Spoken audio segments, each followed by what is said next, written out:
So we do have a quorum, so I'm going to open the meeting. It's now a little after 7. And this is the Dartmouth Conservation Commission meeting for Tuesday, August 27th. We're conducting the meeting remotely as a result of Governor Healy's signing on March 29, 2023, legislation further extending the remote hybrid meeting option for municipalities. That extension goes through March 31 of 2025. The remote option for Dartmouth has public accessibility, not just to watch, but also to participate through either the raise your hand feature or, as I like to say, just wave your hand if all else fails. This meeting was duly posted in accordance with town bylaws and regulations. And with that being said, we do have a quorum tonight. It's a quorum of 4. What that means for any applicant is you need a unanimous vote for an affirmative You have decision. You have 5. Pardon me? You have Kyle. You have 5. I'm here. Oh, okay. Hey, You know Kyle, how what? are you? Oh, Hi, guys. you know what? Guess who I forgot to count? Me. I had Kyle down, but I forgot me. So yes, we have 5, so you can ignore that. I was going to say we need 4 votes for an affirmative. So tonight, at least 4 affirmative votes. That being said, we're going to move on to the administrative, items. The first is the approval of the minutes of July 23, 2024. I have a motion to that. So moved. Second. We have a seconded motion. Roll call vote. Liz, Yes. Richard, Yes. Megan, Yes. Kyle. Yes. My vote is yes. That passes unanimously. The second is the approval of the field trip reports of August 13, 2024. May I have a motion to that effect? So moved. Second. We have a seconded motion on the floor. Roll call vote. Liz, Yes. Richard, Yes. Megan, Yes. Kyle. Yes. My vote is yes. That passes unanimously.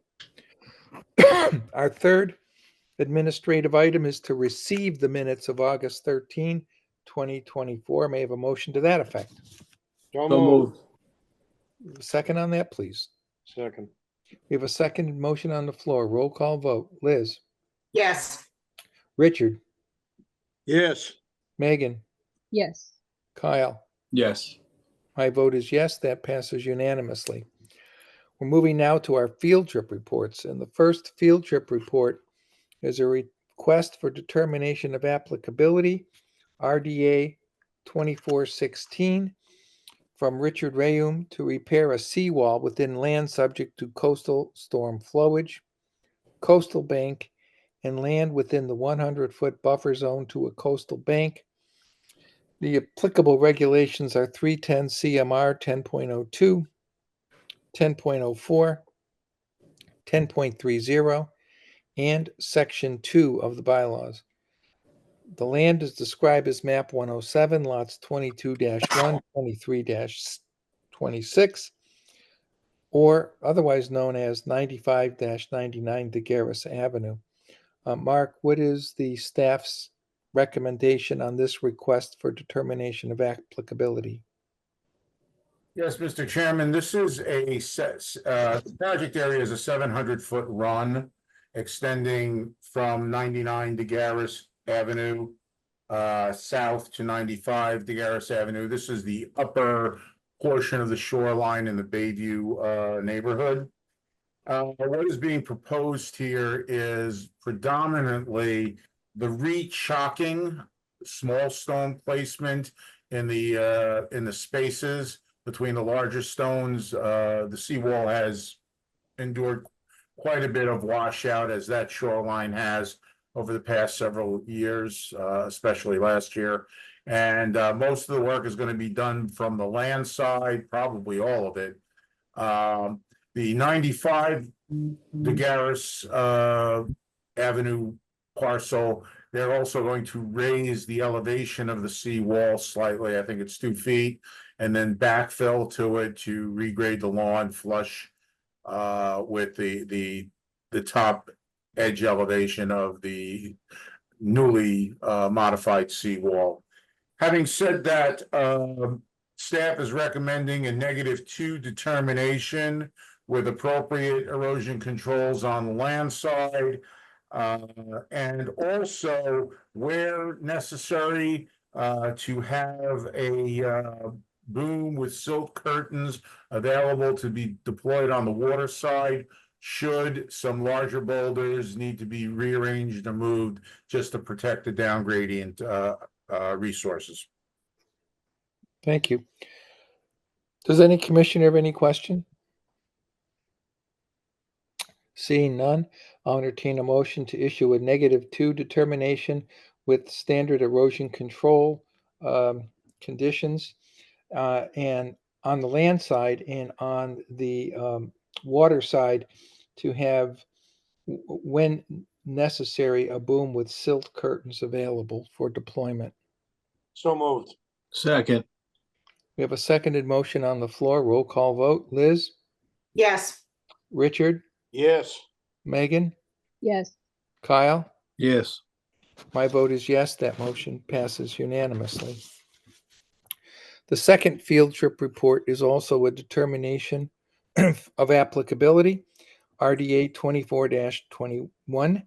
It's from the town of Dartmouth, care of Timothy Barber, for the emergency repair of roadway damage within land subject to coastal storm flowage and within the 100-foot buffer zone to a coastal beach. The applicable regulations are 310 CMR 10.02 and 10.27. Also, Section 2 of Town of Dartmouth bylaws. The land is described as Smith Neck Road. It's in the vicinity of Assessor's Map 112, Lot 27. Mark, what is staff's recommendation on this request? Yes, rewinding back to the early spring, DPW was forced due to some southerly storms to make emergency repairs on Smith Neck Road. They alerted staff and staff alerted the commission that this was taking place. As is required for an emergency response, some sort of filing has to come after the fact. That is this RDA. It was minimal work, pretty much in the roadway alignment and the movement of some boulders that had been relocated due to storms.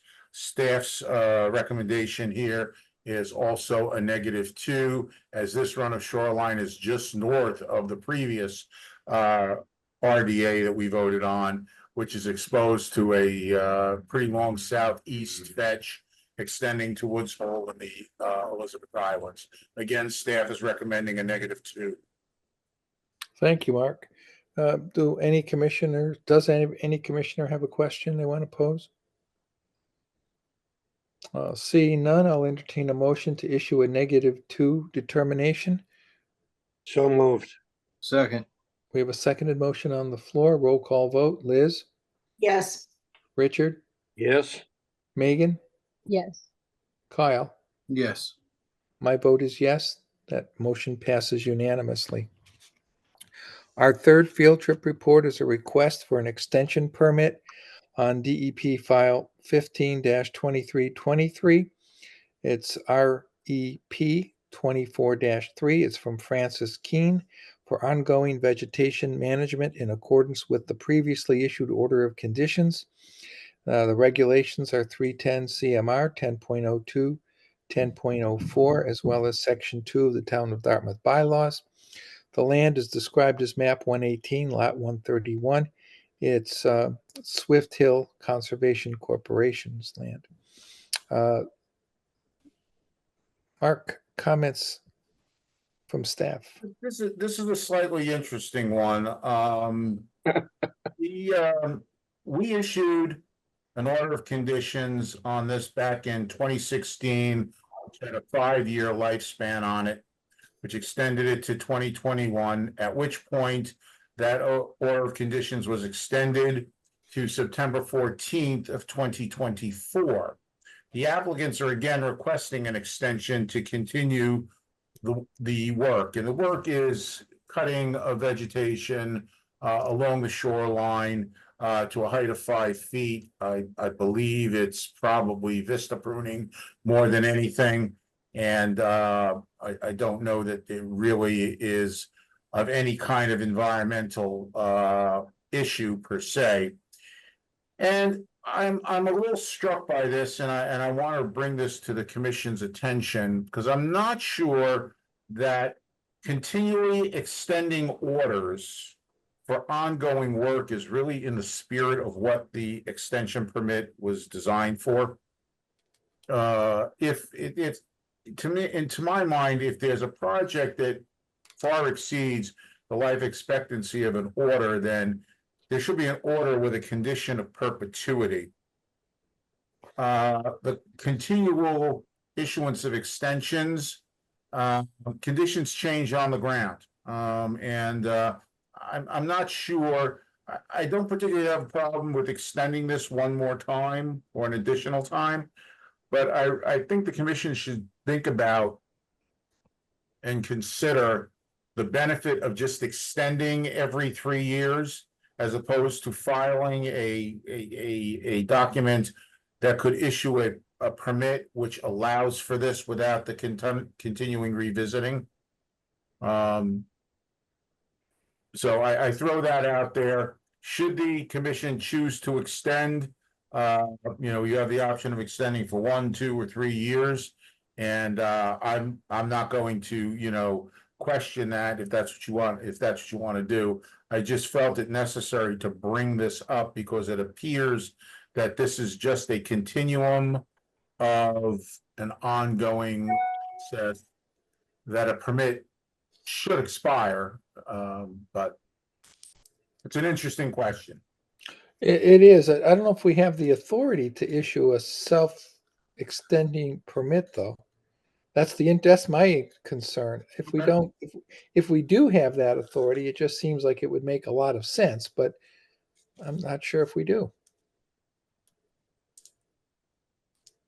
So, I agree with you that it's kind of, for something like this, which is primarily vista pruning, having people come back and seek extensions over and over and over again, when the reason for extensions is usually you couldn't finish the project on time. This will never get finished, right? I mean, Right. you'll always have to prune to maintain the vista. So I'm not sure how we solve it, but I think I understand the issue.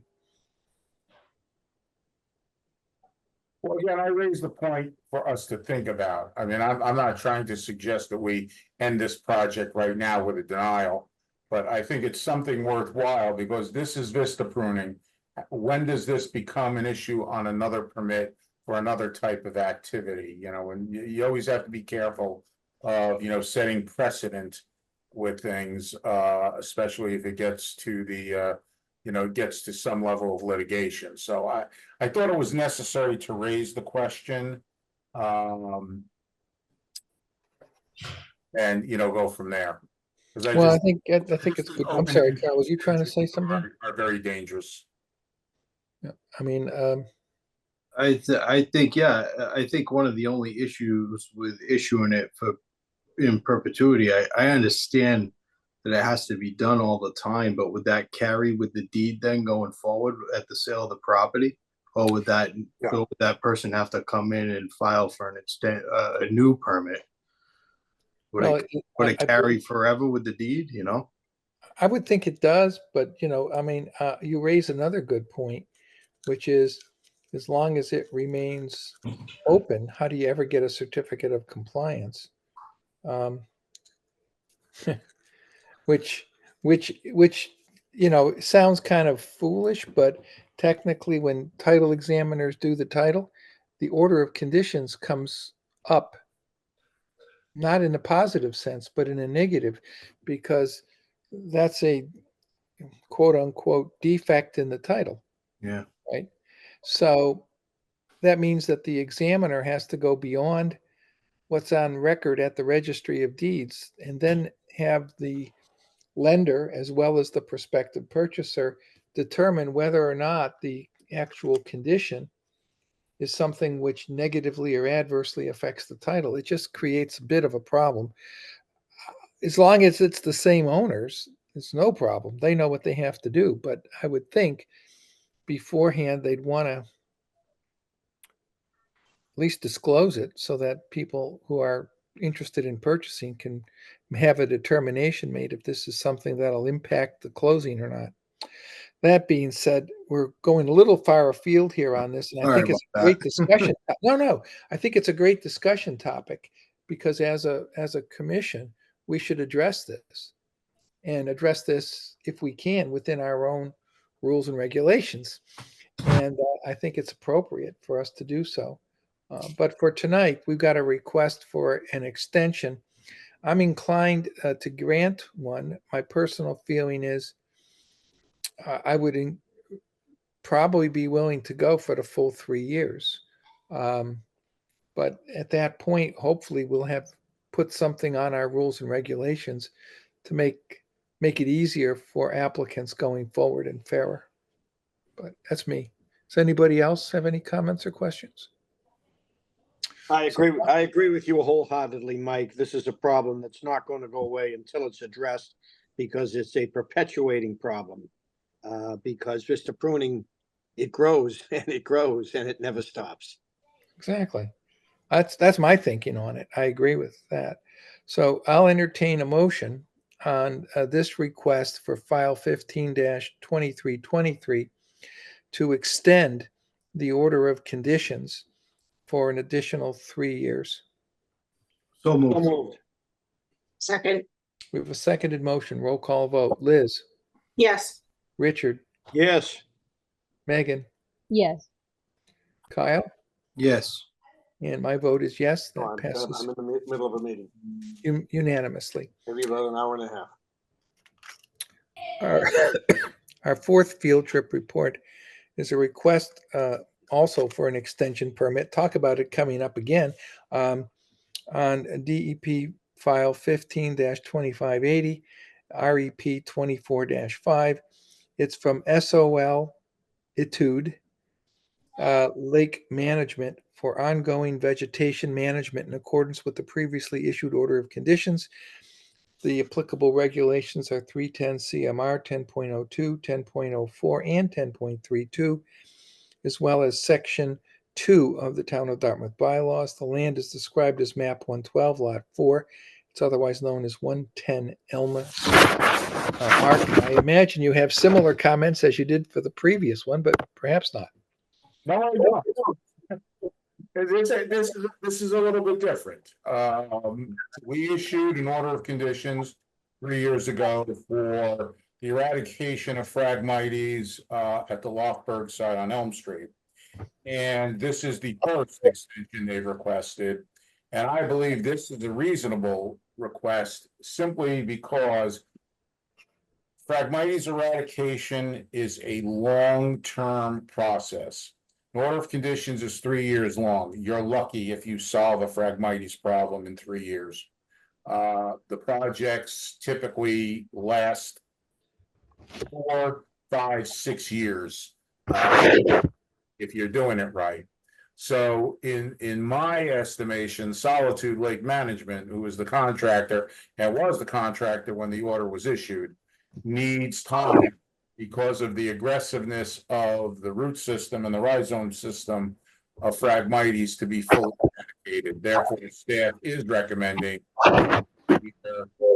extension without question. Thank you, Mark. And that's a very clear explanation of the difference between these two. So with that being said, I will entertain a motion to issue an extension on DEP file 15-2580 for 3 years. So moved. Second. We have a seconded motion on the floor. Roll call vote. Liz, Yes. Richard, Yes. Megan, Yes. Kyle. Yes.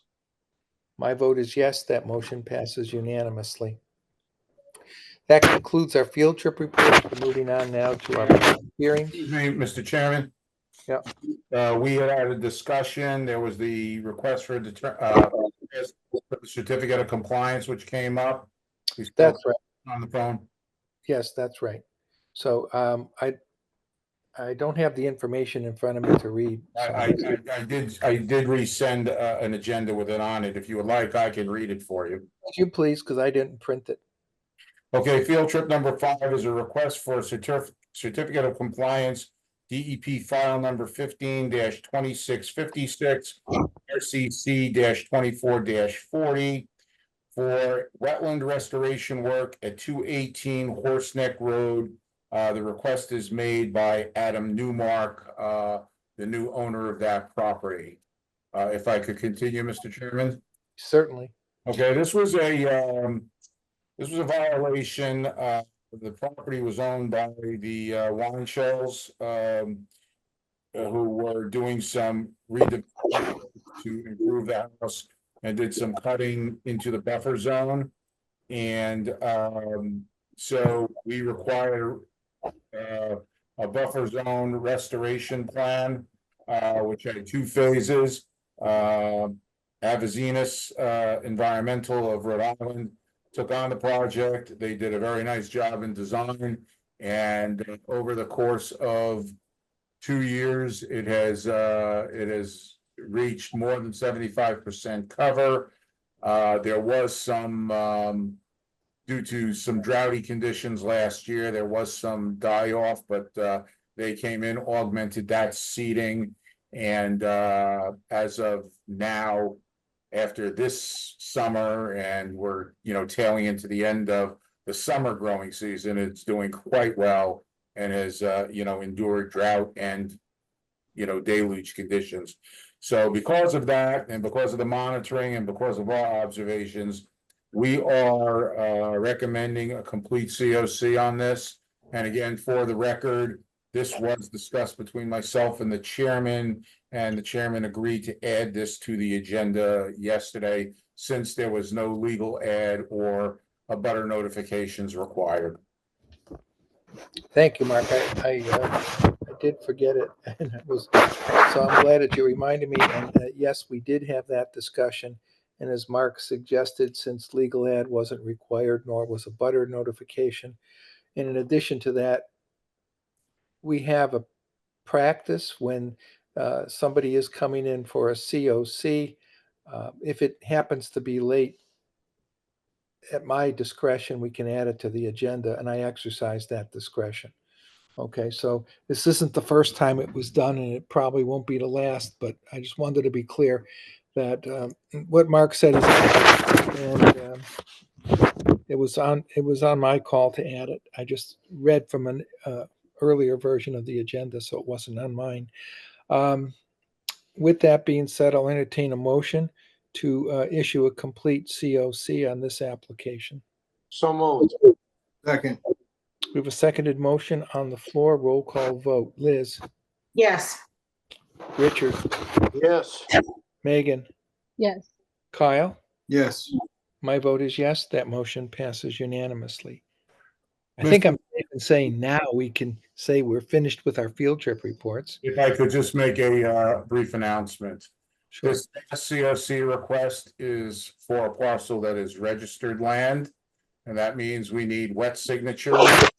The signature sheet will be ready probably 9:15, 9:30 tomorrow morning for the commissioners to come in and sign prior to going to the registry. Registry will not accept the electronic signatures for registered land as they do for recorded land. So again, this particular COC requires wet signatures. You got to come in and sign. Okay, I'll do the best I can to get in by tomorrow afternoon. Otherwise, it'll be Thursday morning. Same. I'll either be tomorrow morning or Thursday. It's going to depend on work. Same thing with me. I can make it in tomorrow, no problem. It'll be on the table. If we're not there, and Board of Health is in and out, just go to the big table. It'll be sitting there with a sticky that says Concom on it. Thank you, Mark. Thank you. Our beginning now, our public hearings. The first is a continued public hearing on DEP file 15-2712. 2729, NOI 24-17. It's on the notice of intent from Roger Fortier for permission to dredge a proposed footprint of 59,970 square feet or 3,050 cubic yards of material from around existing docks and piles in land under the ocean and land containing shellfish. The applicable regulations 310 CMR 10.02, 10.25, and 10.34, as well as Section 2 of the bylaws. The land is described as map 112, lots 8 and 9. It's otherwise known as New Bedford Yacht Club, 208 Elm Street. I'll entertain a motion to waive the reading. So moved. We have a second. We have a seconded motion on the floor. Roll call vote. Liz? Yes. Richard? Before I vote, I want to have full disclosure. I think you all know, but I'd like the record to reflect the fact that I am a member of the Yacht Club. However, my being a member will in no way affect my judgment as a commissioner. Thank you, Richard. I do not think this is sufficient for you to recuse yourself. You are a member. You're not a director or someone who has specific interest in the outcome of this particular request. So I'll respond to what you had just said, and I will answer yes. Okay, so we have a motion to, at this point, to waive the reading. We came to your vote, so you're voting yes on that motion as well? Yes, I am. Okay, Megan, Yes. Kyle, Yes. and my vote is yes. That passes unanimously. It appears that the applicant has requested by email a further continuance of this public hearing until November 12, 2024.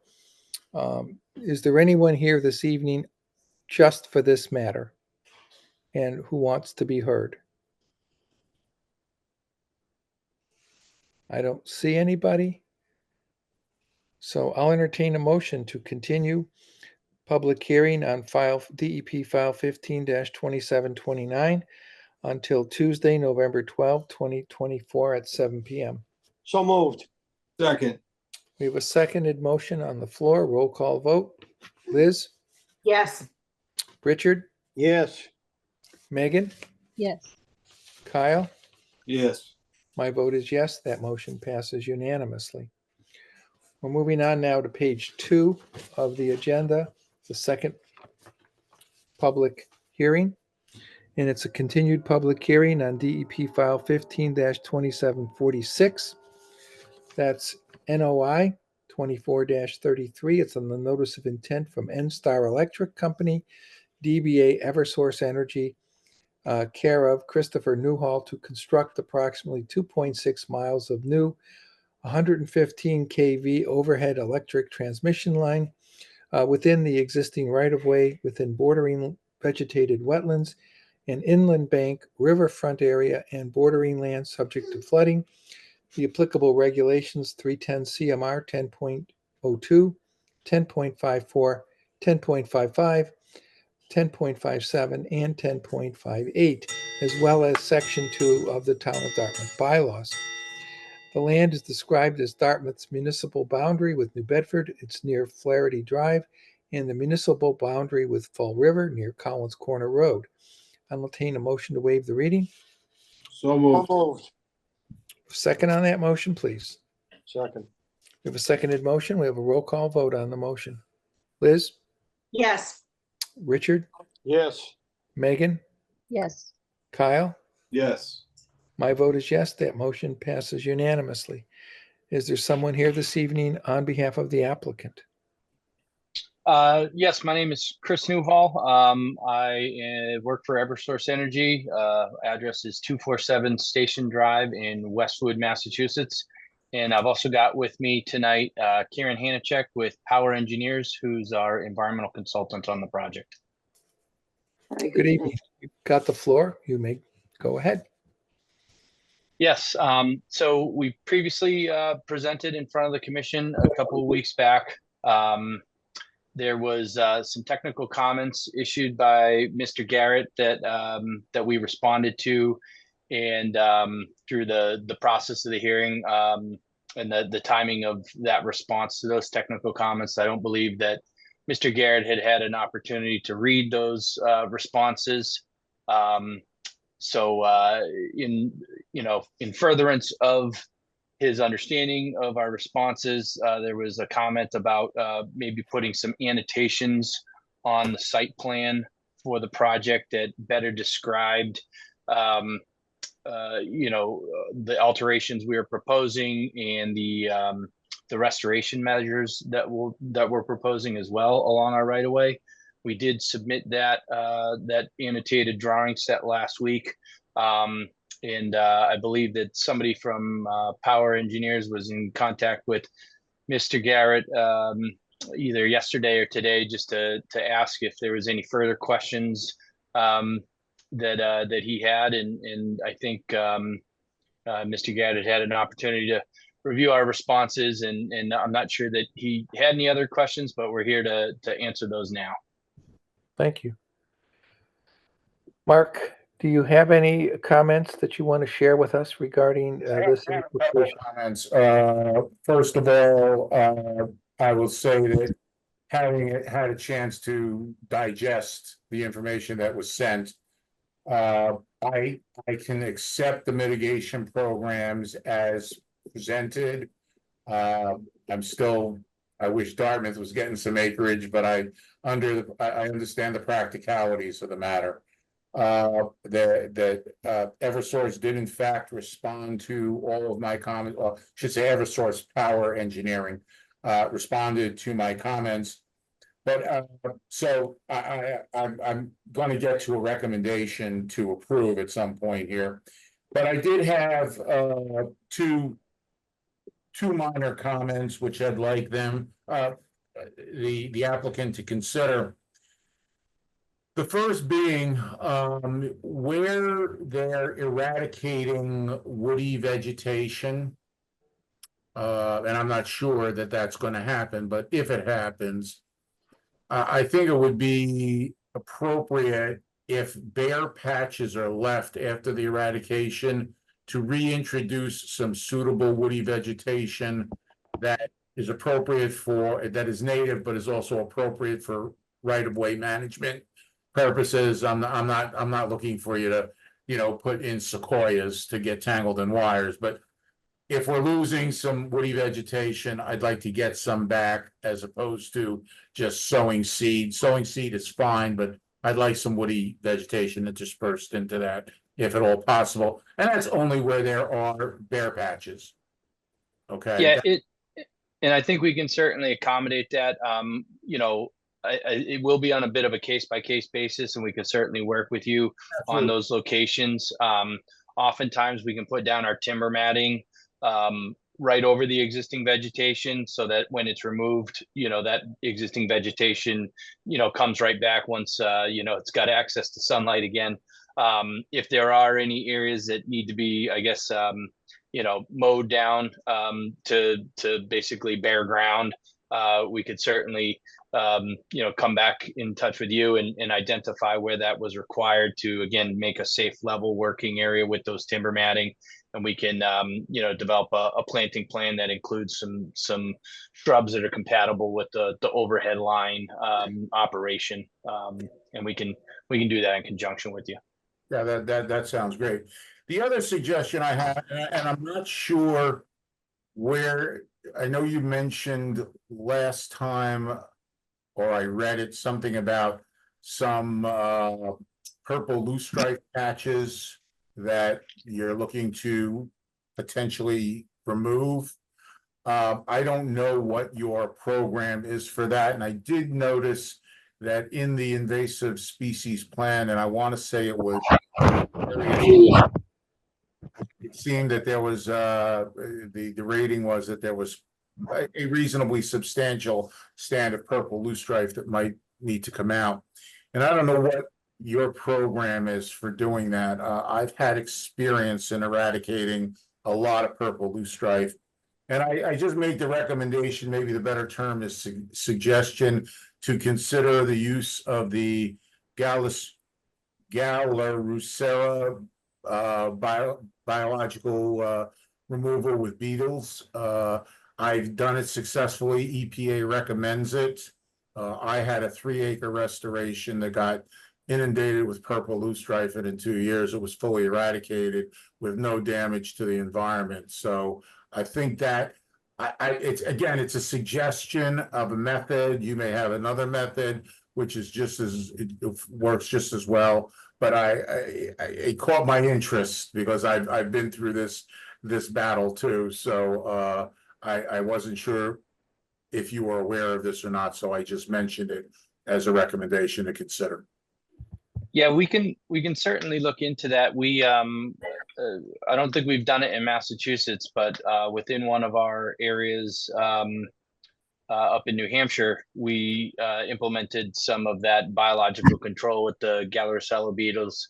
And I guess our results of that have just kind of identified that they certainly put a hurting on the purple loosestrife population. They may not 100% eradicate, or at least that's not what we've seen in that study that we did up in New Hampshire. But we can certainly try that in this instance here and see if it works first. And if we've got success, then great. And if we don't have success, we may have to revert to other methods. But it might be the type of thing that with that biological control in place, then instead of needing to use, say, like an herbicide, we might be able to reduce the impact of the control with just hand pulling or something along those lines. Okay, that'd be great. I mean, again, my recommendation suggestion is, consider it, give it a try. If you've got a better solution, fine. I will say that I find it works best when you do have standing water that fluctuates, because loosestrife has a very narrow tolerance for water. And so if you have a lot of water, it tends to work better than not. But, again, it's a consideration. Having said that, I don't want to stretch this out any longer than it has to be. Staff recommends the issue of a standard order of conditions with these 2 recommendations included as part of our restoration conditions, since there is going to be some work done out there and some temporary restorations. So we're recommending that the issuance of an order to include those based on the plans dated May 8th, 2024. Okay, Mark, you said with the two conditions. So it's our restoration condition, right? Standard? Our standard restoration conditions to include the eradication treatments with native woody species and the potential use of the Galaricella species beetles biological control for purple loosestrife if necessary and where necessary. All right. So that being said, is there any commissioner who has any questions? Is there anyone in the audience that wants to be heard regarding this application? I don't see any, and there were no questions of by any commissioner. So at this juncture, I'll entertain a motion to close the public hearing. So moved. Second. We have a seconded motion on the floor. Roll call vote. Liz? Yes. Richard? Yes. Megan? Yes. Kyle? Yes. My vote is yes. That motion passes unanimously. I'll now entertain a motion to issue a standard order of conditions with our standard restoration conditions to include what Mark just said, because I can't even pronounce that. And it's all regarding the plan, which was dated May 8th, 2024. So moved. Second. We have a seconded motion on the floor. Roll call vote. Liz? Yes. Richard? Yes. Megan? Yes. Kyle? Yes. My vote is yes. That motion passes unanimously. Thank you for a good presentation. Thank you all very much Thank for you, your time. guys. Thank you. Good night. Have a good night. Night. So our third public hearing is a public hearing on DEP file 15-2749, NOI 24-37. It's an after-the-fact notice of intent from Paul Reposo for driveway improvements, stonework, and construction of a pool, perimeter fencing, and enclosure of various fowl and restoration plantings within the 100-foot buffer zone to a bordering vegetated wetland. The applicable regulations, 310 CMR 10.02, 10.55, as well as Section 2 of the town bylaws. The land is described as map 39, lot 11. It's otherwise known as number 709 Russell's Mills Road. Entertain a motion to waive the reading. So moved. Second, We have a seconded motion on the floor. Roll call vote. Liz, Yes. Richard, Yes. Megan, Yes. Kyle. yes. My vote is yes. That motion passes unanimously. Is there someone here this evening that wishes to speak on behalf of the applicant? Yes, my name is Margaret Bacon. I'm with Ecosystem Solutions. I'm a professional wetland scientist and engineer, and I'm here representing Paul Reposa for 709 Russell Mills. You have the floor. Okay, so this is an after the fact notice of intent for some activity that took place on this parcel over the probably the past several years. And some of the activities include a chicken coop, fenced in area, swimming pool, above ground swimming pool in the 100-foot buffer zones, stone wall, some paving. And some of the work was done in the 25-foot no disturb zone towards the rear of the property. So we're here tonight with this after the fact notice of intent to try to restore some of that area that was disturbed towards the rear of the property, especially in the 25-foot no disturb zone. What we're proposing is to move the chicken pen and fenced-in area outside of that area and further up into the center of the yard, restore the area that was disturbed, include some plantings along the edge of the property between the chicken pen and the pond to the east of the property. I think that's pretty much covers most of it. It's basically as mentioned, after the fact notice of intent for activities that have occurred on this property. Mark, have you had an opportunity, or has anyone on staff had an opportunity to review the application? Yes, we have. Comments? So, just to bring the commission back to speed on this. This, after the fact notice of intent was due on June 27th of this year. And while the consultant Ecosystem Solution has, in my mind, done yeoman work to get this out to us, there has been a lot of resistance from their client, both them and to us, moving forward.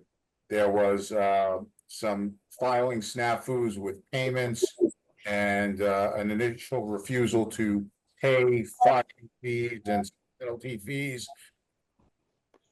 Work between Ecosystems and ourselves finally got that pretty much taken care of. And at the last meeting, there was no file number, so there was no action taken. We were able to get DEP to issue a file number. We assisted Ecosystems in that, and they did issue file number 2749. Having said that, a couple things. A lot of activity has taken place on this particular parcel of land. A lot of it happened in and around 1971, which really predated any performance standards relative to wetlands. So even if wetlands were impacted, there really isn't a lot we can do about that right now. And that includes a vast amount of and construction on that fill footprint. The above ground pool is an exempted activity. So even though that is partially within the buffer zone, it is exempted. So we are not really concerned all that much about that.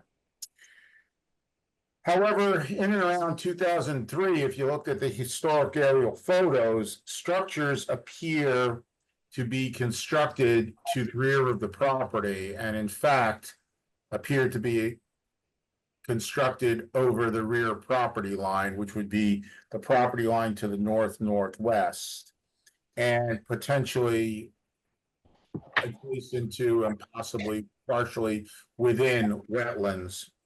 And so it's really these activities that we have been largely concerned about. The applicant has a lot of birds. They are not well contained. They tend to go all over the place, and that has brought the Board of Health in under their animal control. So they have issues with this also, separate and distinct of ours. Where we stand right now is Ecosystems has put together a reasonable restoration and redevelopment plan, which proposes to move the chicken coops out of the wetland area and the lower buffer zone into a higher area of buffer zone outside the 25-foot activity area. They also propose restoring portions of the buffer zone adjacent to the offsite wetland and within that wetland where it extends up onto the property, or where it did extend onto the property, with a planting plan, which is in fact very reasonable. At my suggestion and Chris Michaud's suggestion, they've incorporated a 10-foot wide vegetated, unmaintained vegetation strip to trap any nutrients which may try to discharge off-site and into the down gradient off-site pond, the northeast of the site. And staff at this point is very, very supportive of the proposal in front of us. The only glitch, and Margaret, you may be able to enlighten us a little bit. The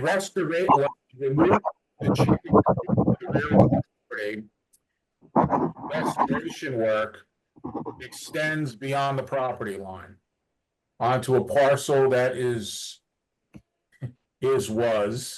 I found out is owned by the Cornell Family Trust.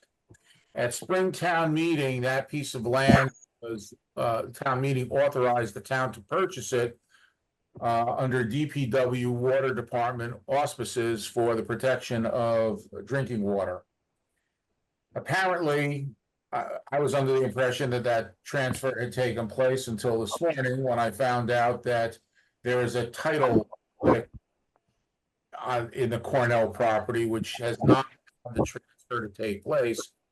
So we have been going along the past few months assuming it was town property, both for myself, but in point of fact, it's not. It's still under the Cornells. Margaret has been trying to engage the Cornells. I don't know if you successfully got there today. Not yet. Okay. Not yet, but I appreciate the phone number.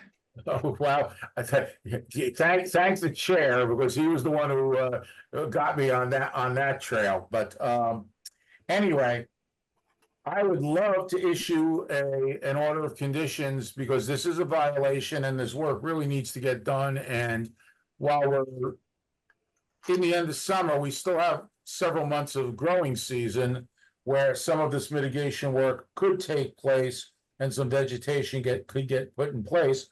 However, I'm stymied with the fact that we technically can't authorize work on somebody's property that doesn't support that work or is not included as part of the notice of intent filing. In terms of some minor work that has gone on to another property, we do have a letter of support from them indicating that it's no big issue. They're not gonna make any kind of claim against it. So we do have that in writing. So again, I'm kind of caught between a rock and a hard place on this one because I support what is being proposed. But without that permission, unless we can concoct some condition, I don't know what the commission's desire is on this. You know, I certainly empathize with the dilemma here because I think from what I saw of the submittals and certainly listening to you tonight, I think it's a good proposal to correct the violations. But I am troubled by the fact that we don't have permission from the Cornell Family Trust or whoever it is that they hold title with. And they probably don't even know that this public hearing is occurring. So we don't have the authority to issue an order of conditions that will impact land that isn't owned or controlled by the applicant. And I feel that we're constrained in that respect. And I don't want to, I wish it weren't so, because I would like to see this implemented and taken care of. But I couldn't think of any condition, Mark, that we could add to say we approve it, but subject to, and how could we make it subject to something the applicant has no control over? I mean, the Cornell family may actually say, no, we're opposed to anything. We're not going to give you permission to come on our property. I don't think that'll happen, but it's not something the applicant controls. So what would it do to any order of conditions we issue? It would nullify it. I understand that, and I can agree with that. That's my dilemma. Because we're trying to correct an environmental problem, and to continue this legitimately for, legal or regulatory reasons, we're just prolonging the impact. Totally agree, but I don't know how we can do otherwise and have our decision have any meaning. If I may, how often do you meet? Every 2 weeks? Every 2 weeks, the second and fourth Tuesdays of the month. Sure. So why don't you give me a chance to try to get that some type of a letter from the abutters before the next meeting? I don't think 2 That'd be weeks. wonderful. Yeah, our next meeting is Tuesday, the 10th. Yeah, so I don't think two weeks will, make that much of a difference. So let me see what I can do before the next meeting, if I can't get that submitted to Mark before then. If you're having a real difficult time, please contact me. There's another Cornell I know who I might reach out to her and see if she has any way to get in touch with. But the number and the name you were given is the right person. Okay. I'll give that a try and see if I can see what I can do in the next week. Okay? Thank you. I think that makes the most sense because Sure. then I think we're all set to vote. And as you heard tonight, the recommendation of staff is positive. You've done a great job of putting together a plan which makes sense. We want to implement it, but we want to implement it with an order of conditions that Sure. is supportable legally. Okay. That makes sense. Okay. So commissioners, before I do that, is there anyone in the audience that would like to be heard this evening? I don't see anybody. So commissioners, at this point, I would entertain a motion to continue this public hearing until our next public hearing on Tuesday, September 10, 2022 at 7 p.m. So moved. 2024. 2024. I said 22. Good catch, whoever did that. So moved again. I don't have a wayback machine here. Second. We got a seconded motion. We're going to have a roll call vote. Liz, Yes. Richard, Yes. Megan, Yes. Kyle, Yes. My vote is yes, that passes unanimously. So this public hearing has been continued until September 10, 2024 at 7 p.m. And you can ask Mark, he can get you in touch with me if you need to. Sure. Thank you. Thank you. Good work. Thanks. Our fourth public hearing is a public hearing, DEP file 15-2750. It's NOI 24-36. It's on the notice of intent from North Star Learning Center, care of Richard Rayum, who proposes to make improvements on an existing detention basin within the 100-foot buffer zone to a bordering vegetated wetland and along the edge of the bordering vegetated wetland itself. The regulations are 310 CMR 10.02, 10.55, and Section 2 of the Town of Dartmouth bylaw. The land is described as map 84, lot 8-10. It's otherwise known as 267 Samuel Barnett Boulevard. I'll entertain a motion to waive the reading.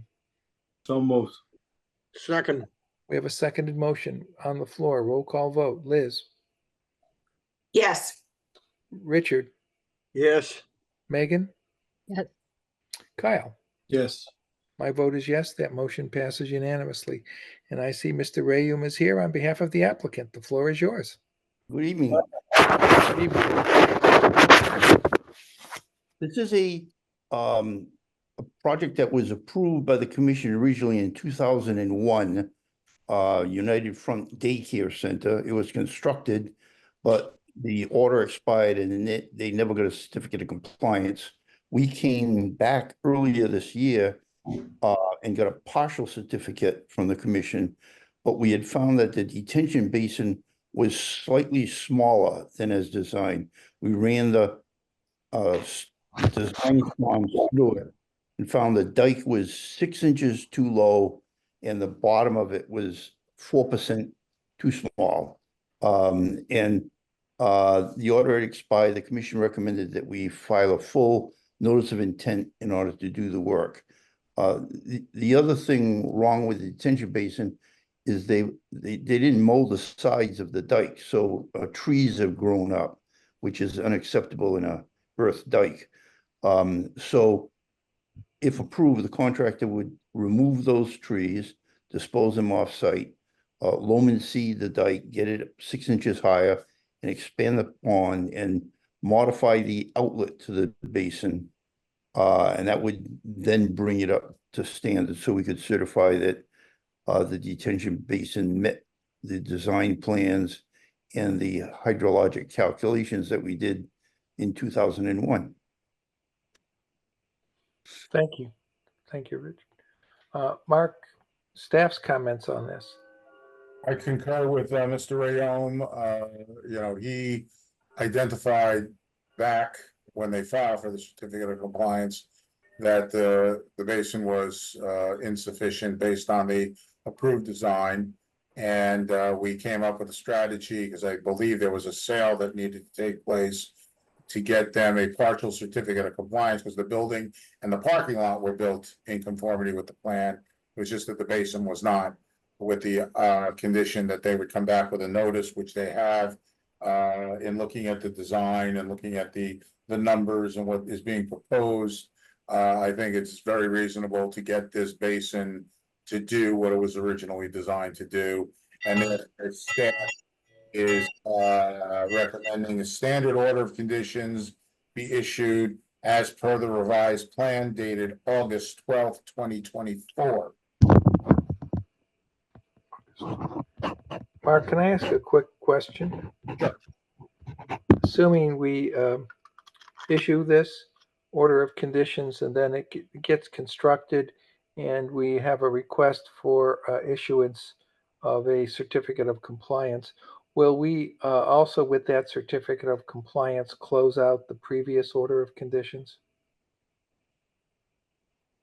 Actually, there would be two certificates of compliance. They would get a complete on the first one, which the file number escapes me, but then they would have to close this one out too. Right, so we'll need two. That's what I was thinking. I just didn't know if there was a mechanism by which we could loop the first one into the certificate of compliance I doubt it. I won't say exclusively no, and if we can, we would look into that. But that's possible. I think you would have to issue a complete on the first file, and then, I mean, we can do them concurrently. Yeah, I think it would be concurrent. I just want to make sure we don't lose sight of the fact that there's a partial order of conditions still hanging out there. Plus, if we vote this affirmatively, this one, we don't want to retain a title problem, which is what brought this whole thing to a head, I think. It's probably the answer saying, oh, you got an outstanding order of conditions. I guess, but I think I'm right. Yep. Okay. So does any commissioner have any questions of either Mr. Rayum or Mark? Is there anyone in the audience that wants to speak on this application? I don't see any for either. So at this juncture, I'll entertain a motion to close the public hearing on this file. So moved. Second, We have a seconded motion on the floor. Roll call vote. Liz, Yes. Richard, yes. Megan, Yes. Kyle. Yes. My vote is a yes. That motion passes unanimously. Now I'll entertain a motion to issue a standard order, a notice, standard order of conditions on the plan that was submitted or dated August 12, 2024. So moved. Second. With a seconded motion, roll call vote. Liz, Yes. Richard, Yes. Megan, Yes. Kyle. Yes. My vote is yes. That motion passes unanimously. Thank you. We're now, do we have a DEP file number for the fifth one, Mark? Yes, we do. It came in at about 3:30 this afternoon. Okay, and it is 2751. 2751. Thank you. So our final public hearing this evening is public hearing on DEP file 15-2751, NOI 24-39. It's on the notice of intent from Jeremy Waxler to construct a 480 square foot addition to an existing single family house. It's over a lawn area within the 100-foot buffer zone to a bordering vegetated wetland. The applicable regulations 310 CMR 10.02, 10.55, and Section 2 of the Town of Dartmouth bylaw. The land is described as map 123, lot 161. It's otherwise known as 28 William Street. Entertain a motion to waive the reading. So moved. Second, We have a seconded motion on the floor. Roll call vote. Liz, Yes. Richard, yes. Megan, Yes. Kyle. Yes. My vote is yes. That motion passes unanimously. On behalf of the applicant, I see Chris is here from Goddard. Yes, sir. And I believe Mr. Waxler's online with us as Him well. as well. Good Yes, evening. thank you. All right. Well, good evening, folks. My name is Chris Frattaroli. I'm a wetland scientist with Goddard Consulting. And am I allowed to share my screen? If you can, absolutely. It says sharing is not turned on. We'll take care of that in a second. All right. Voice of God. All right. Community TV, can you activate? Look, I'm good now. Yep. Let me just find it. Sorry, I gotta move things around.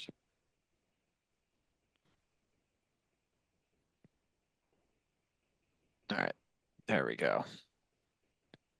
All right, can we see my screen? Looks good. I can see it. Awesome. So, yep, you are absolutely correct. Our project tonight is located at 28 William Street, kind of down here in South Dartmouth. Here's a portion of the USGS. You can see zoomed in down here in the bottom right corner. Not a whole lot to see there. Just to orient everybody, again, this is our site here in red. These are the MassGIS wetlands data layers. So we have a bit of a finger of a BVW system that comes up towards the back of the site here. This GIS layer slightly underrepresents it for For imagery, again, just to kind of orient everybody, obviously the existing house surrounded by a lawn, a deck off the back, driveway, and William Street down here at the frontage. Here's our survey plan here. So again, existing house, garage, deck, driveway, front walk. This is our BVW line back here. So we did go out here and field delineate this. It's really just a little finger that comes up right here. This is the closest point here at wetland flag 4. And then that casts a 100-foot buffer zone that's going to encompass the vast majority of the site towards up here. You also note we do have a tree line. It's really an arborvitae line that surrounds most of the backyard here. So our proposed project is ultimately pretty straightforward. It is a 480 square foot addition that's proposed off the back right corner of the house here. This entire area along the outside is existing lawn, so there's not going to be any impacts here to any naturally vegetated areas. We are also providing stabilized construction access at the frontage here to make sure that sediment migration into the streets is minimized. We do also have a silt socks erosion control wattle proposed along the edge of the yard here, kind of on the, not much of a slope, but on the downslope side of the work area to make sure that no sediment can run off site towards our wetland resources up here towards the north. Yeah, ultimately that's about what I have for you. Pretty straightforward project, just a addition to a single family. Thank you very much, Chris. Mark, I'd like to hear staff's comments on this application. Yeah, I think that Chris pretty much summed everything up. I mean, it is a proposal on an existing lawn area in existing residential area. The wetland is off-site to the rear, in this case, to the north of the property. Its location relative to the property places most of the property in buffer zones, so they are subject to our jurisdiction. I have no issue with what is being proposed. I would just suggest to Chris and Mr. Waxler that if I'm looking at the plan correctly, I would extend the erosion and siltation control further west, not all the way to the property line, but I don't know what the scale of that plan is, but probably at least another inch on the plan. And we will, our condition will read isolate the project, the construction site and the project area from the down gradient resource area. So I think extending it a little farther west would do that. Other than that, staff is ready to recommend a standard order of conditions as per the plot plan dated August 6th, 2024. Absolutely. Yeah, I don't think we'd have any problem with extending that a little further. Okay, I'll entertain a motion. Oh, sorry. Questions first from the commissioners. Any questions? None here. Okay. Is there anyone in the audience that wants to speak on this application? I don't see anyone, so I'll entertain a motion to close the public hearing. So moved. Second. We have a seconded motion on the floor. Roll call vote. Liz? Yes. Richard? Yes. Megan? Yes. Kyle? Yes. My vote is yes. That motion passes unanimously. Now, commissioners, I'll entertain a motion to issue a standard order of conditions on the plan dated August 6, 2024, with the extension westward of the erosion control in accordance with comments made by Mr. Garrett in the public hearing. So moved. Second. We have a seconded motion on the floor. Roll call vote. Liz? Yes. Richard? Yes. Megan? Yes. Kyle? Yes. My vote is yes. That motion passes unanimously. Thank you, Chris. Great presentation. Clear. Beautiful. Appreciate it. Thank you. Thank you, folks. Have a great night. Thank you. You too. with your project, Jimmy. Next, that concludes the public hearings. We have items for discussion. I don't see any bills, but Mark, I might as well turn the floor over to you to go through the discussion items and the enforcement issues. Okay. The discussion item is mostly an FYI. The Algonquin gas line in North Dartmouth, in and around North Hicksville Road, Highland Avenue. Algonquin is going to be doing some improvements up there. And it's actually an interesting juxtaposition because they are, as are most utilities, if not all utilities, exempted under state law. We have received a 401 water quality certification, which is a state wetland permit, but they do not need to file a notice of intent with the local commission since they are exempt. Purpose here is just if you become aware of work along that gas line, it is fully permitted. They have done their due diligence and they comply with all relevant laws. So moving ahead with that. The second item of discussion is under enforcement, and this one is getting more and more fun as the days tick on. We did issue the enforcement order to Gabriel Tavares through Zenith Land Survey for the over half-acre wetland impact at 51R Slade Street. That's map 165, lot 53. That went out last week. But interestingly enough, we have come to find out that this property is for sale. It's being listed by Lamakia Realty. It is up on the web. I don't know what the interest level is. So I got a little concerned with the fact that Mr. Tavares is out of the country. Mr. Romanelli is his agent, but probably isn't dealing with the real estate sale.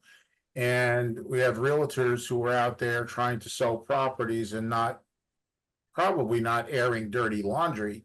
And in this case, they might not even know that there's dirty laundry. So I took it upon myself to go on the Lamakia webpage and I sent a polite email just indicating to them that the site that they have listed for sale is subject to an enforcement order under due to violations under state and wetland law, and that they should be advised of this and they should probably advise any potential buyer. Whether they do that or not, I don't know. So the question I have for the commission, and I don't want to do this independently, as it's not a normal practice, would the commission be opposed to me recording this enforcement order at the registry? I would, if as a buyer, I would want to be privy to that information, and I would assume as a real estate agent, the same. The real estate agent has been notified by you, Mark, and therefore they have a fiduciary duty to any prospective buyer to reveal any and all information, whether it be positive, negative, detrimental, you name it, to the prospective buyer. But to answer your question, I would have no objection whatsoever. I think it is unusual for us to have to do that.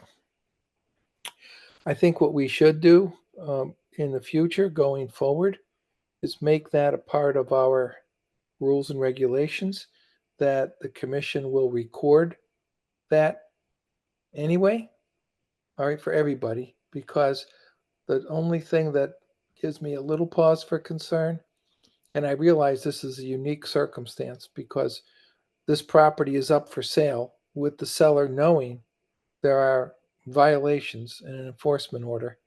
And you haven't heard from Lamakia, so you don't know if they already knew about it or not. And I think you're right, Mark. I honestly don't think they did know. I don't think they did either, okay? And so there is no way a buyer of this property would know it. because the normal course of events is the buyer would get someone to do a home inspection. They don't go and check with the conservation office. They inspect what's on the ground. They then get an attorney, or an attorney is obtained by their lender to do a title search. There's nothing on record to indicate there's a violation. So the only way this could possibly come up that would alert a buyer before the closing is with a mortgage perimeter plan, which would show structures possibly in a wetlands or in a buffer zone. But even then, I'm not sure anybody's going to connect the dots, because the title search is done independent of the mortgage perimeter plan. Two different outfits doing it. They're not talking to each other. And I'm not sure a buyer would be sophisticated enough to figure it out on their own. So I am going to vote in favor of you recording it, but I'm clearly a little troubled by the fact that this is the only time we've done it. I think we should make it a habit to do it in every instance. That's Agree. very possible. We Enforcement have order to- going forward. we have to understand that, recordings cost money. And so it's coming out of our coffers. It comes out of our pocket until the correction action is taken, in which case it gets passed on. Yeah, why couldn't Says- that be part of the fine That's what I'm saying. It gets passed on, just like we would enforcement order? pass on you our know? legal fees and expenses if we're successful. I don't have, I understand that, but in many cases, We run into a difficulty because there are two schools of thought on this. An enforcement order is a legal instrument. It's not typically recorded. DEP is starting to frown on the quote, after the fact notice of intent, because one can appeal an order of conditions on any notice of intent. So let's say we have somebody who's violated the law and we require them through an enforcement order to file an after the fact notice of intent. Well, let's say that violator's brother or sister decides, I'm going to appeal it because I don't think it's just. I don't think my family should have to do that.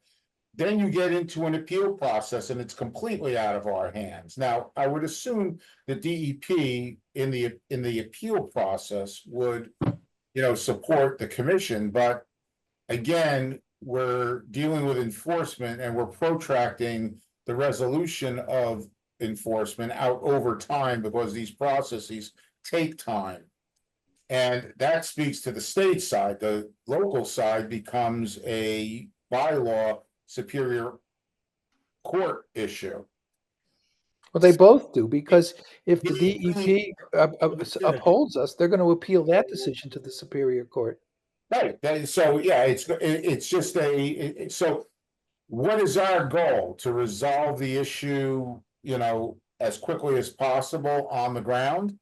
Or, spend time, in litigatory and adjudicatory processes. So it's a very fine line that you draw between enforcement orders and enforcement orders that require filings, and it's the filings where we nab them on the fines. I mean, unless you want to fine them in an enforcement order, which just means we're writing tickets every day, which.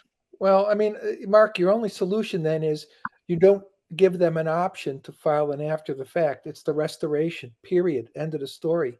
There is no after the fact filing. That's what I was thinking too. I always take the position that, and maybe it's because I don't know why I take this position, but fines, where do they go? They go into the municipal coffers. I get that. But the real cost is what it costs the applicant to fix the problem. The restoration costs. You take a shot to save $1,000 and your correction is $50,000. That registers. And that's how I've always treated violations. I mean, I don't look at it as a money-making endeavor. You find them, and let their irresponsibility be their cost. So, yeah, I have no, I'm not siding either way. Well, I am. I mean, I'm hearing you out. And the problem you just, or the fact scenario you just addressed highlights a problem with offering to go ahead and file after the fact or do the remediation. I mean, one's going to be, and what usually happens is we get an after the fact that not only includes whatever restoration is going to be necessary, but also to approve what they've done, in some cases, to even go beyond that, as they have the right to do. So, to me, we have to make a decision fundamentally. If there's a violation, people get a notice, the only remedy is restoration. That's it. Once you restore, you want to go and get an order of conditions to do something else, go ahead. Now that's going to pose a big hardship on people, because some of the stuff that they're getting called on means they got to take things off their house or tear down their pool or whatever. They're going to have to do things that are very expensive, restore, and then come in again to seek to do what they just took down. I get it. But if we're going to allow people to do an after the fact notice of intent, we can't selectively decide who gets that right, who gets that privilege. We have to give it to everybody or we give it to nobody. Right. Mark, how long has this property been listed for? This is kind of a rather slick move. If this was a large violation like we've had in the past with at some of the farms or properties where they can keep construction equipment, and they just threw it up for sale, I mean, we would have been a heck of a mess, I think it's been, I don't know, Kyle. I don't know the answer. I want to say it's been listed about a week, but I don't know that. Don't hold me to that.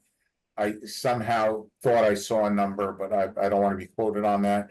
I would say, yeah, this is a way of trying to get out from under, and that's another reason why I came up with this as a unique circumstance to record an enforcement order, which, is extra time for us, but I think it's important to be out there so that when a title examiner looks at this, and I believe they're asking $1.2 million for the whole shebang.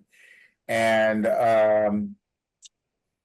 I can't imagine somebody's going to pay cash for that particular property. Well, in this particular instance, I think you did the right thing. I think I would follow it up with something in writing.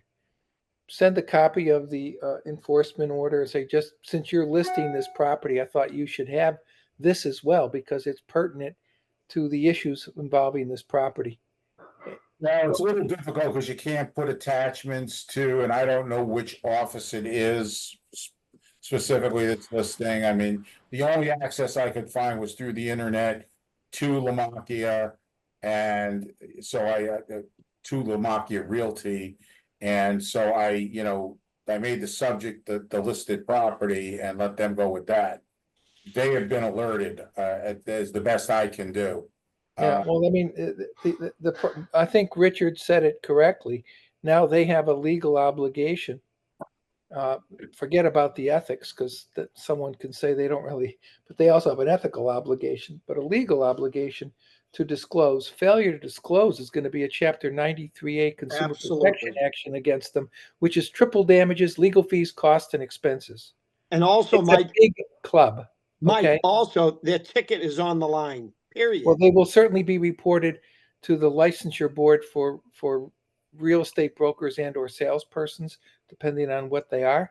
And they're right, there'll be a hearing on that. And for failure to disclose something like that, it's usually revocation of a license. Absolutely. We've had cases like that in the office.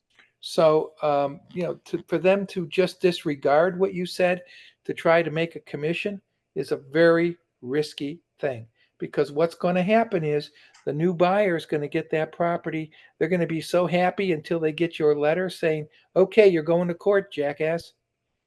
And then they'll say, what? I didn't know anything about it. I'm looking at the listing right now, and it says potential owner financing in it. So that to me is a red flag right there with what's going on. Well, it's You it's know.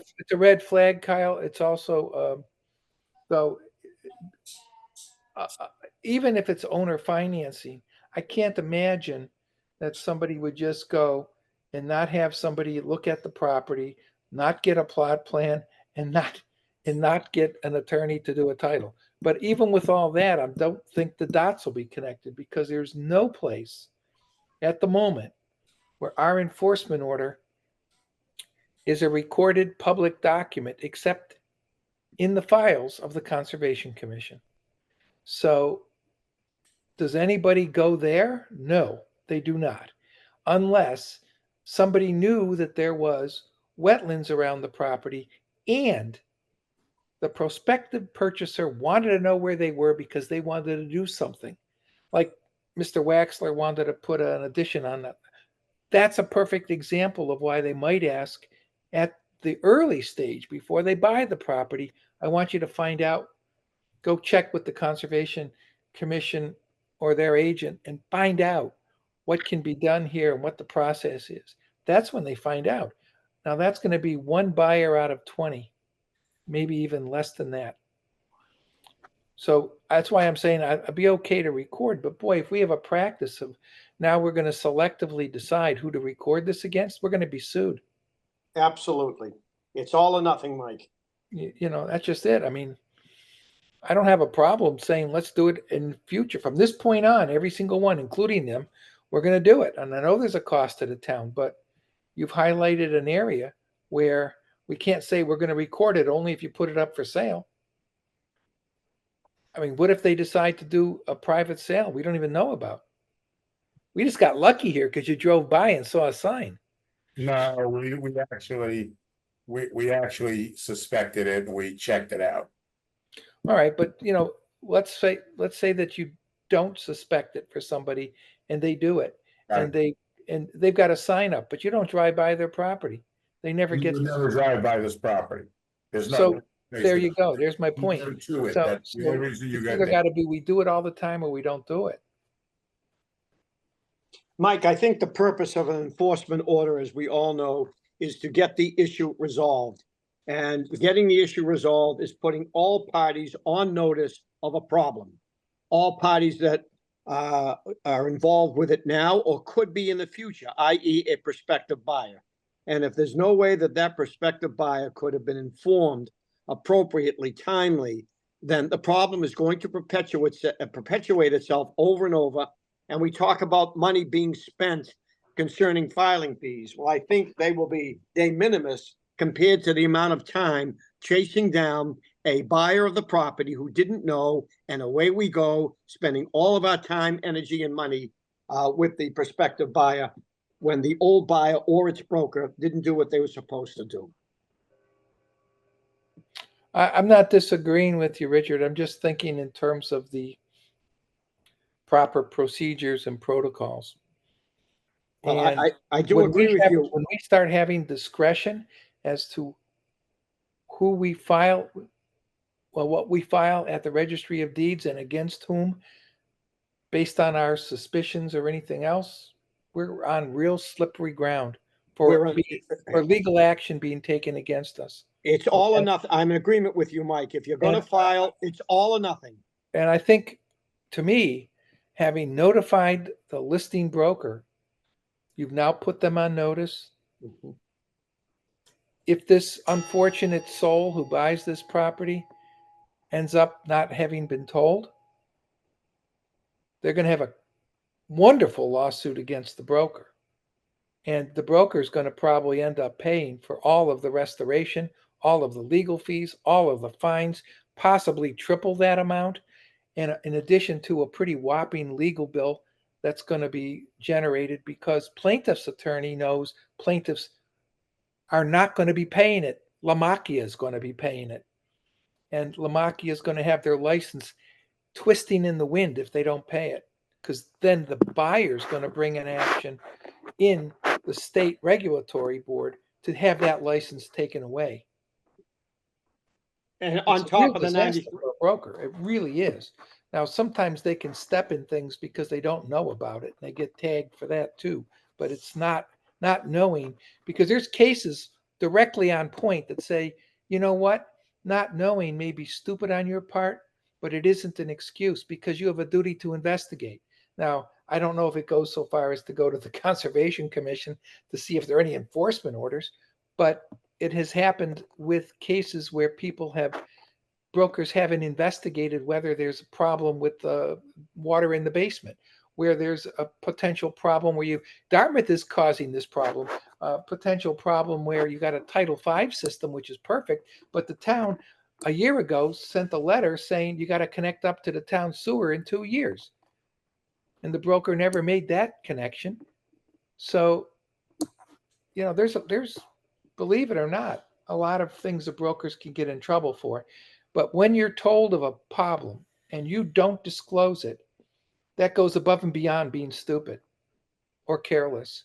93A, Mike. That's classic 93A. Unfair or deceptive trade act or practice.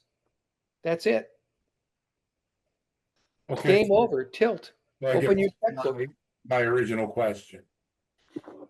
Does the commission Well, want? my answer would be I'm in favor of putting on notice. I'm not in favor of selectively putting on record at the Registry of Deeds something that we don't do for everybody, even if that begins tonight. So if I'm understanding you, until we make that a policy or part of our rules and regulations, we're not gonna do it, therefore I'm not doing it this time. Yeah, I would say that's probably the safer course of action for us. I'm looking for guidance here. I just think we have to be It was safe. an idea, that's what it was. Yeah, I mean, the reason I say that, Mark, is in general, it's a problem for us if we do that selectively. In this case, I guarantee you there'll be a lawsuit brought against the Conservation Commission, you and the town, for having recorded it. Because it's called slander of title. Mark, if you're going to send the notice to Lamakia, which I recommend that you do, I did. certified mail, email, fax, and regular mail, okay? Put them- I don't have an address to send it to. I sent it via email. That would be sufficient, Mark. You put it in writing, emails writing. You sent it to them. If they don't disclose and an innocent buyer buys, and then we do what we have to do, and they're now the owner of record, and they say, nobody ever told me, you pull out that email and say, well, that's what I sent to Lamakia. And I do have a copy of the email. That's all you need to do. And then that's going to be Exhibit A on the complaint. Mark, Oh. I did send you over a link with the realtor's name on it from Lamakia, in case you need it. Kyle, is there an address associated with that? No, it just gives it's Lisa something. Yeah, I know. Lamakia. She's a local, Yeah. local, but I don't know where she's based out of. Yeah. He does have a Fall River office, but you don't find out. I haven't taken the time to peel that office apart, Gotcha. find out who their agents are. Okay. Yeah, I don't think you have a duty to do that, Mark. I think what you've done is already sufficient. You've put a broker on notice, so the broker doesn't inadvertently find themselves in a world of hurt after the fact. Okay? Mhm. So if they don't do the right thing with it, then it's on their head and it's their problem, and we're not responsible. I can assure you, one of the fastest ways of finding out who the associated broker is to call Lamakia and say you're interested in the land, and that broker's gonna pick up the phone mighty quick. Yeah, I'm not a big fan of that, though. I hear you. You're right, but I'm not a big fan of that because Well, and I appreciate that, Mike, but I do agree with you. I'm also a public official. No, well, Mike, I do agree with you. Any form of notification that's considered valid will be enough to do it, especially where the broker is concerned. If you keep a copy of it, the broker will be absolutely insane not to do what he should do. Financially, 93A and his ticket to practice is all of on the the line. above. Yeah, all of the above. I mean, it's a hellacious penalty for, I know they'll probably get a decent commission if it sells anywhere near that, but what is it? how does it compare to the commissions you're likely to get for the rest of your working career? Probably not much. It's pretty small. And you want to risk that for immediate gain? I wouldn't. I can't imagine anybody who's got a rational cell in their brain would. You've answered my question. Thank you much. Okay. You're welcome. And the only other thing, and I don't have to discuss it because it has legal ramifications, and we have not been advised by town council yet, but the rifle notice has reared its ugly head again. And just be aware that that's out there. The select board met last evening in executive session. So everybody's aware, and I believe town council is formulating a strategy to move forward. That's all we can say on that because it's That's all I'm gonna say on it. yeah, that's all we can say on that. But you know, I'm not surprised that it takes the next step, but I'm comfortable with the decision we made the last time, regardless of the voluminous paged letter we had received, which was multifaceted in terms of The ledge, right? various Stop boards. What's that? Stop it. I'm taking you off the ledge again. No, you're right. I'm being pulled back from it, but I'm calmer this time. You are. It's, but you are, yes. So, that being said, anyone else have anything they want to discuss for the good of the order here? Seeing none, I'll entertain a motion to adjourn. So moved. Second. We have a seconded motion. Roll call vote. Liz, Yes. Richard, Yes, happy holiday to everyone. thank you. You too, Richard. You too. Megan, Yes. Kyle, Yes. my vote is yes. Motion passes unanimously. Meeting is adjourned. Take Good care, evening, everyone. everyone. Guys. As Richard said, have a Thank you. wonderful Labor Day weekend.